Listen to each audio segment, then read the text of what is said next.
If I lose my eyes, it's because of him, you know?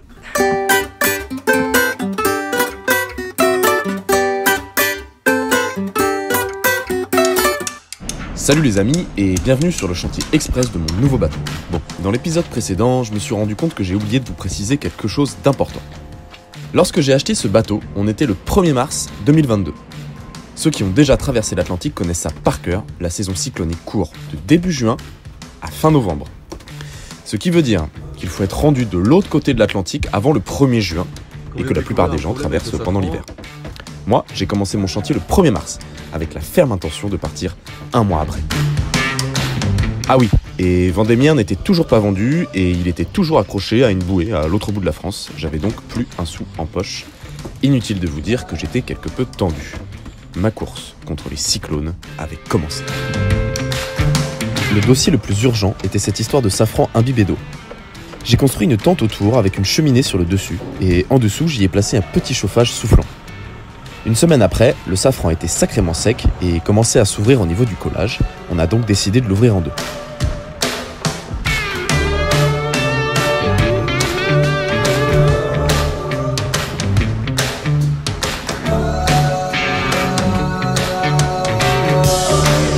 Il n'avait finalement pas l'air en si mauvais état que ça, et après discussion avec Marc, toujours lui, on décidait de le laisser encore sécher un peu avant de le recoller proprement.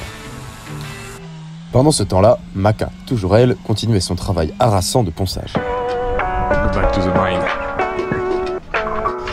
J'ai également pu compter sur le soutien de mon ami Edwin, que je remercie encore du fond du cœur pour toute l'aide qu'il m'a apportée.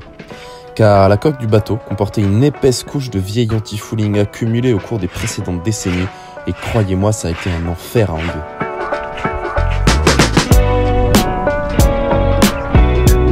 J'ai également reçu le soutien des copains et des copines, particulièrement de l'association Ventfret à La Rochelle. Ventfret, c'est une très belle association hébergée dans les locaux des chantiers d'Espierres à La Rochelle qui développe une activité de transport à la voile.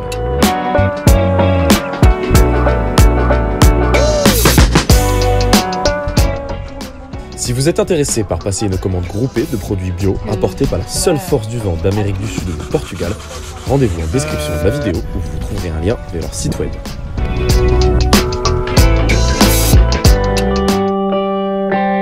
Et justement, l'incroyable Nicolas Chanteloup m'a proposé de m'aider à réparer le safran et me voilà plongé dans cet univers merveilleux, fait de bruit, de couleurs et de sons, de bois, de vernis, de colle et de sourires.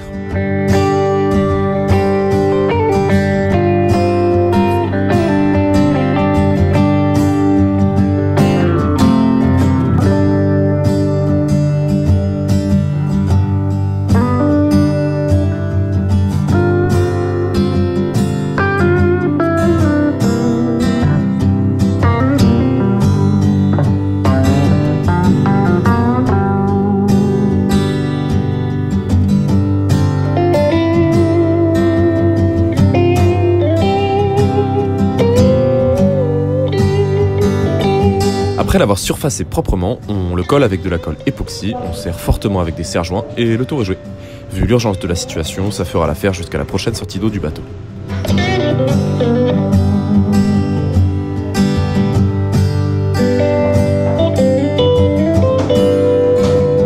Puis, retour au chantier où, avec les copains et les copines, on applique le primaire d'accroche de l'anti-fouling.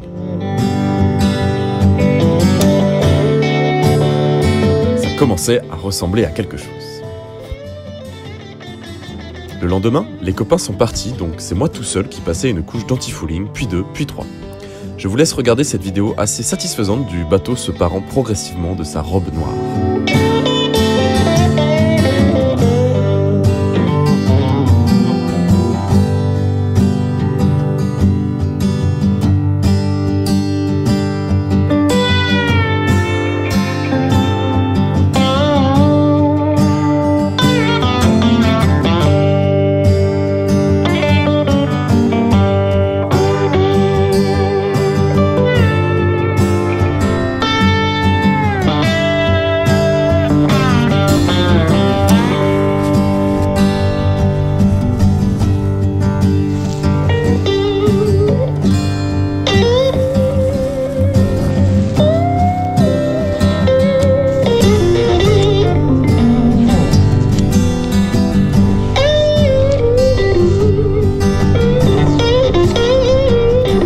Évidemment, j'ai dépassé, mais ça commençait à sentir bon la mise à l'eau.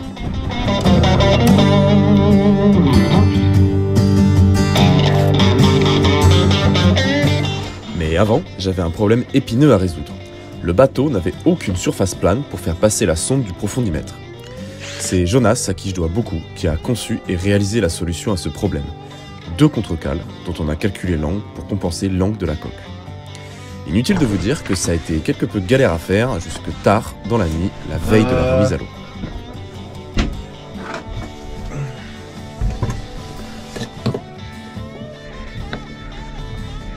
Ah, ça prend pas même sans la cale. Ouais. Ah merde. Il va falloir ouais. Va falloir attaquer à la lamelle quoi. Ah fait chier. Sacré épaisseur. Hein.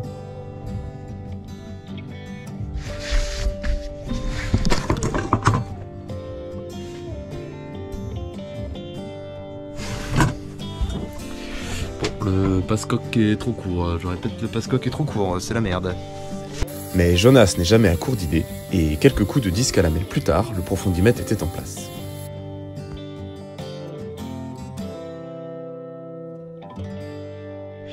Oh my god, what a day today. Oh là là, quelle journée aujourd'hui, je suis tellement épuisé. It's midnight now. Il est minuit. And I guess everything is almost Et je ready. crois bien que tout est prêt pour demain, pour le grand jour. Je suis tellement excité. Je suis trop excité à l'idée de voir ce bateau sur l'eau et de pouvoir l'essayer sur la mer. Ça va être un jour assez émouvant. La grue vient d'Amiens à 9h30. Et avant ça, j'ai quelques petites choses à préparer. Donc il va falloir que je sois très très efficace. Mon ami Jonas est venu ce soir pour m'aider avec cette histoire de profondimètre. Il faut que je passe une dernière couche d'anti-fouling sur le safran.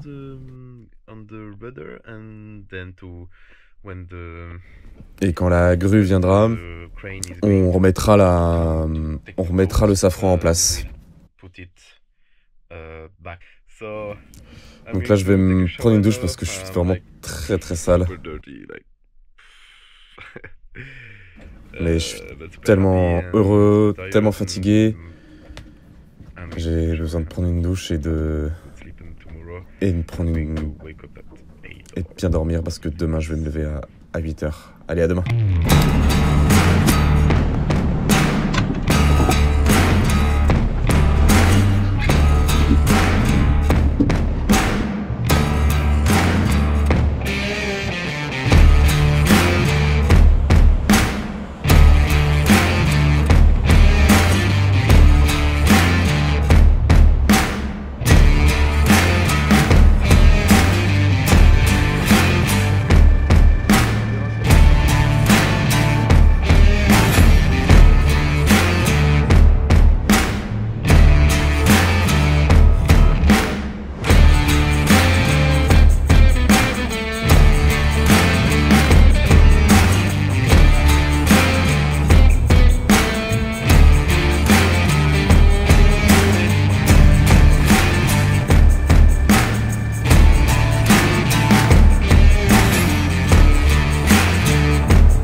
Donc, le bateau est de nouveau à l'eau. C'est une super nouvelle et j'ai l'impression qu'il n'y a pas d'eau qui rentre dans le bateau. Donc, mission accomplie. Je suis tellement content.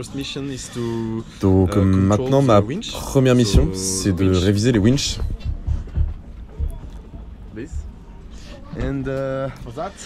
Mais pour ça, donc, il faut les démonter. Mais comme c'est un vieux modèle, il faut que je les enlève complètement de la coque du bateau. C'est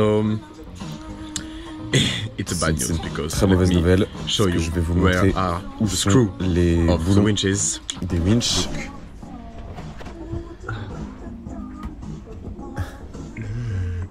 here. C'est là. See those 5 screws? Vous voyez ces 5 boulons? Il faut que je les enlève. Going to be... Ça va être Interesting. intéressant. Ainsi s'achevait la première partie de ma course contre les cyclones.